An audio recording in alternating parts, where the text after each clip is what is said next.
When you're doing something like this, just out in the water, you'll feel that timeless part of you. And you're away from the things that keep you busy all day long. And that's one of the things that I write about in this book. It's about how we are, a lot of us, a good portion of our lives in time, and moving fast, and we have schedules, and we're trying to do things. But there's another part of us that can come out to a place like this, and time goes slower or even seems to stop. And you get in touch with a part of yourself that is not affected so much by time.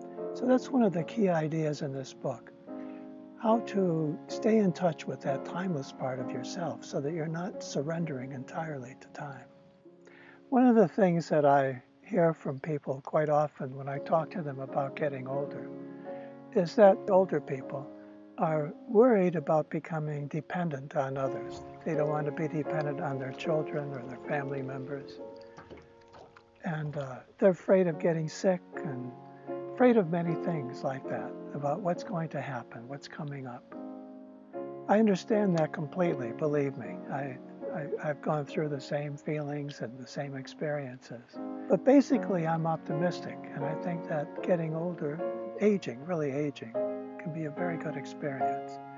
And one way to deal with these concerns about being too dependent on other people or getting sick is to just think of yourself as part of nature and understand that this is life flowing through me, of not having to be in charge of it all, but to let it happen and to kind of move with it.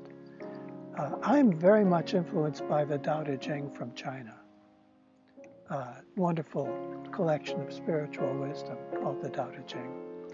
And one of the things that the Tao Te Ching says that I keep in mind all the time is, let things take their course. That's how I feel about aging. Don't get in the way.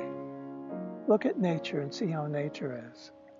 We're on the water now, and you can look at water, meditate on water. You can't control it, you flow with it, but you're with the water. And that's the way we have to be with aging. Be with it calmly and with the attitude that I want to live, I want to be part of life, and if that means getting older, then I'm happy with it.